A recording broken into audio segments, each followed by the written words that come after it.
Good morning student. आज हम प्राचीन भारतीय इतिहास का एक मैप करेंगे। ये मैप नंबर थर्ड है। प्राचीन भारत में प्रमुख बंदरगाहें, व्यापारिक मार्ग व व्यापारिक केंद्र। तो इसके लिए देखिए संकेत कुछ ऐसे बनाएंगे। व्यापारिक केंद्र के लिए, प्रमुख बंदरगाहों के लिए, व्यापार स्थल मार्ग के लिए और जो जल मार्ग दिखाना है उसके लिए। तो यहाँ क्या है, सबसे पहले तो हम जो बात करते हैं कि हम जो जगह है, केंद्र है, वो दिखाते हुए चलेंगे। जम्मू कश्मीर से ले लेते हैं तो सबसे पहले क्या है, प्रमुख केंद्र में श्रीनगर यहाँ दिखाएंगे। उसके अलावा बात करें पाकिस्तान में, तो पाकिस्तान में क्या है, तक्षशिला।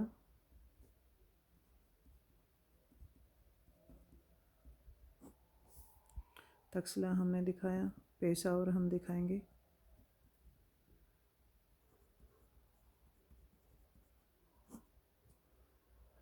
पेशावर दिखाया। और उसके अलावा अगर दिखाएं, आप अफगानिस्तान में दिखाना चाहते हैं तो यहाँ क्या है, काबुल आप दिखा सकते हैं। और पाकिस्तान में अगर वो दिखाना है तो आप मुल्तान दिखा सकते हैं।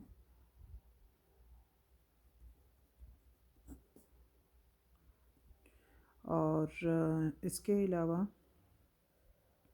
पाकिस्तान में अगर बंदरगाह स्थल आपको दिखाना है तो वो भी आप दिखा सकते हैं। यहाँ बंदरगाह जैसे व्यापारिक बंदरगाहें हैं भी तो हमें दिखानी है ना, तो ये बंदरगाह आप यहाँ दिखा सकते हो पाकिस्तान में।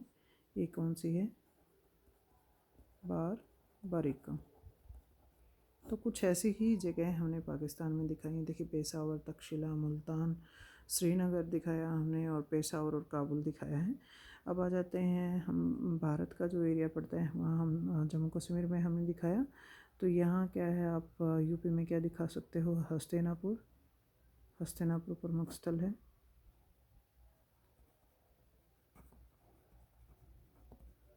फिर हम प्रमुख स्थल में क्या कर सकते हैं, यहाँ पे वैशाली दिखा सकते हैं। ये जैसे हमने यहाँ दिखा दिया वैशाली। वैसे तो देखो दिखाने को क्या है, बीच में कन्नौज और वो सारे दिखाओ, लेकिन बहुत ज़्यादा हो जाएंगे। तो अभी देखिए दो दो स्थल हमने यहाँ दिखाए हैं। उसके अलावा अगर बंदरगाह स्थल आपको दिखाना है तो क्या करेंगे, यहाँ बंदरगाह स्थल हम दिखाएंगे पश्चिमी बंगाल में। क्या है, ताम्रलिप्ति। ताम्रलिप्ति तो एक बंदरगाह स्थल दिखाया हमने, जैसे सिंबल बना रखे हैं उसी हिसाब से हम इसको दिखाते हुए चल रहे हैं। 2 बंदरगाह स्थल अभी तक हमने दिखाए हैं। उसके अलावा क्या कर सकते हो आप, दिल्ली का जो पुराना जो प्रमुख केंद्र है उसका नाम क्या है, हस्तिनापुर या हस्तिनापुर के साथ लगता हुआ कुछ आप, जैसे हस्तिनापुर को क्या कर सकते हो, थोड़ा सा यहाँ साइड में दिखा सकते हो, ये हस्तिनापुर। और ये क्या है, दिल्ली इंद्रप्रस्थ जो है इसके सामने ही हम दिखाते हैं, इंद्रप्रस्थ। हाँ, उसके अलावा बात करें यहाँ क्या है, राजस्थान में आप क्या दिखा सकते हो, अजमेर। तो अभी तक देखिए बहुत तक क्षेत्र हो जाते हैं। एक बंदरगाह स्थल आप यहाँ दिखाना चाहें तो ये खंबात दिखा सकते हैं राजस्थान में। एक आप और सॉरी, खंबात आपने दिखाया गुजरात में। और यहाँ क्या है, आप भड़ोच भी दिखा सकते हैं। कहाँ, ये गुजरात में भड़ोच दिखाया। उसके नीचे क्या है, एक कहा आप क्या दिखा सकते हो, कालीकट दिखा सकते हो। जैसे हमने यहाँ क्या दिखाया, ये कालीकट दिखा दिया आपका, कालीकट। और सबसे नीचे क्या है, हम कन्याकुमारी दिखा देंगे। ये भी क्या है, बंदरगाह स्थल में आपका आ जाएगा कन्याकुमारी। बीच में बहुत क्षेत्र हमारे पड़ रहे हैं, लेकिन हम पूरे के पूरे आपको दिखाते हुए नहीं जा रहे हैं। जैसे यहाँ क्या है, आप पोहार दिखा सकते हो। ये भी बंदरगाह स्थल है, भी जलमार्ग के साथ लगते हुए क्षेत्र हैं।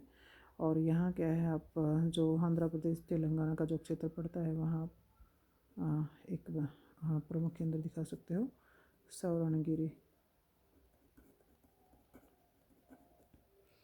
उसके अलावा अगर आपको दिखाना है, जैसे हम यहाँ क्या कर सकते हैं, उज्जैन दिखा सकते हैं।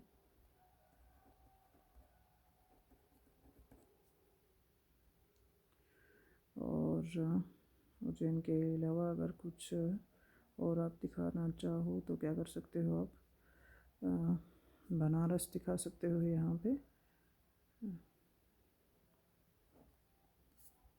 बनारस वैसे यहाँ नहीं, आप थोड़ा सा इधर ही दिखाएंगे बनारस को। यहाँ यहाँ ना दिखा करके आप बनारस यहाँ दिखाओ। तो ये कुछ क्षेत्र हैं। अगर और भी आपको दिखाना है तो क्या कर सकते हो, यहाँ मछलीपट्टनम जो स्थल है वो दिखा सकते हो।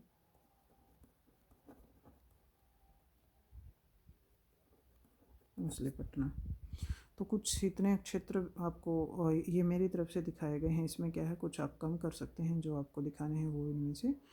अब यहाँ सबसे डिफ़िकल्ट बात तो क्या है कि ये आप जो व्यापारिक स्थल आपस में मैच करेंगे, अब वो सबसे बड़ी बात है कि वो किस किस के साथ आप मैच कर रहे हो। जैसे यहाँ क्या है, आप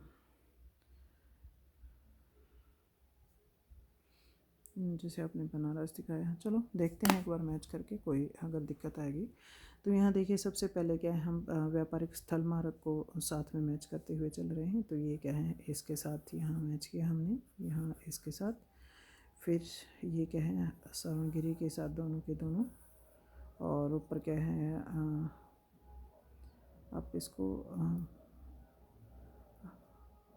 भड़ोच और इन नक्षत्रों को मिलाते हुए श्रवणगिरी के साथ ये नीचे मिला दिया इसको।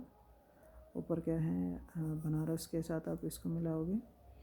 और ये क्या है, ये आपका ताम्रलिप्ति के साथ और वैशाली के साथ इस मार्ग को मिलाओगे। तो ये मार्ग क्या है, सीधा होते हुए जाएगा ये पूरा का पूरा कुछ ऐसे हस्तिनापुर से मिलते हुए, और फिर तक्षशिला से मिलते हुए, और फिर पेशावर से मिलते हुए, और फिर काबुल से मिलते हुए, और ऊपर की तरफ ऐसे निकल जाएगा। मतलब आप कुछ ऐसा दिखाएंगे इस मार्ग को। ये कहाँ से गया आपका, ऊपर से। एक मार्ग तो हमने आपको ये सीधा दिखा दिया, और कुछ ही ऐसे निकलता हुए जाता है इस तरफ से। तो आपने करना क्या है, जैसे आप काबुल, पेशावर, तक्षशिला, हस्तिनापुर और ये वैशाली का क्षेत्र मिलाते हुए यहाँ असम साइड से निकाल दोगे। एक मार्ग आपका ये कंप्लीट हो गया। नीचे से इन बंदरगाह स्थल को मिलाते हुए इसको आप कर रहे हो कंप्लीट। उसके अलावा क्या है, तो ये कुछ और भी इन्होंने मार्ग बना रखे हैं वैसे तो इधर इधर से जा कर के, लेकिन हम कुछ ज़्यादा मार्ग बना नहीं रहे हैं यहाँ पे। और मछलीपट्टनम से ही आपका क्या है, कुछ ये मार्ग आकर के आपका मछलीपट्टनम से भी मिल रहा है। तो एक दूसरा मार्ग भी इन्होंने बना रखा है हड़प्पा और मुल्तान से मिलता हुआ, लेकिन हम उसको नहीं बना रहे हैं। ये मुल्तान से मिला आपका, और ये नीचे यहाँ पे बन गया। उसके अलावा ये एक मार्ग कुछ ऐसा निकल के चला जाता है। और ये भड़ोच, अजमेर और इंद्रप्रस्थ होते हुए एक मार्ग क्या है, सीधा ऊपर की तरफ निकल जाता है। ऐसे कुछ ऐसे ही निकलेगा वो भी। तो क्या है, ये मार्ग हमारे दिखाए गए। तो आपने करना क्या है, बिल्कुल आसान चीज़ है। पहले तो क्या है, जितने स्थल आपको बनाने हैं, एक ये मार्ग पूरा काबुल को, पेशावर को, तक्षशिला को जोड़ते हुए, हस्तिनापुर को जोड़ते हुए और वैशाली को जोड़ते हुए इधर इस साइड में निकाल देना है। ताम्रलिप्ति को ऊपर जोड़ देना है। ऐसे ही मछलीपट्टनम और इन तीनों क्षेत्रों को जोड़ते हुए एक मार्ग ये सीधा हो, एक अजमेर और इनको मिलाता हुआ ऐसे कुछ मार्ग निकाल देने हैं। वैसे डिफ़िकल्ट रहेगा ये थोड़ा सा, बस थोड़े से केंद्र ध्यान रखो और उनको जोड़ने का। उसके बाद अगर जल मार्ग की बात करें तो ये समुद्र तट का जो सारा का सारा हमें एरिया है, यहाँ कुछ अपना जल मार्ग दिखा देंगे, मतलब बाहर की तरफ ही, जैसे डॉट डॉट में हमें दिखाना है। तो ये क्या करोगे आप, ये जल मार्ग को दिखाते हुए आप जल, और ज़्यादा हम कुछ नहीं दिखा रहे। तो जल मार्ग क्या है, ये सारा जो एरिया है समुद्र तटीय जो एरिया है, ये आपने जल मार्ग में दिखा दिया। तो भाई ये क्या है, आपका मैप है जिसमें हमने प्रमुख केंद्र आपके बताए हैं, और व्यापारिक जो स्थल है वो आपको बताया है। वैसे तो बहुत से स्थल मार्ग वहाँ बना रखे हैं, लेकिन हमने ऐसा कुछ नहीं बनाया है, बिल्कुल थोड़ा सा आपको दिखाया भी। ठीक है, तो इसको थोड़ा सा ध्यान से देखने लें। वैसे भी और जो मैप हैं वो ज़्यादा इम्पोर्टेंट हैं, इसकी बजाय बस आप ये थोड़ा सा ध्यान रखो। अगर ये मैप आता है तो कुछ एक केंद्र आपने 10 एक केंद्र बताए और कुछ मार्गों को आप जोड़ उसको, तो इस प्रकार इसकी प्रैक्टिस कर लेना। ठीक है, तो ये कुछ आपका मैप ऐसा रहेगा। वैसे हमने बहुत से व्यापारिक मार्ग, स्थल मार्गों को जोड़ा नहीं है, कुछ एक आपको जोड़ के दिखाए। ओके भाई, प्रैक्टिस कर लेना इसकी।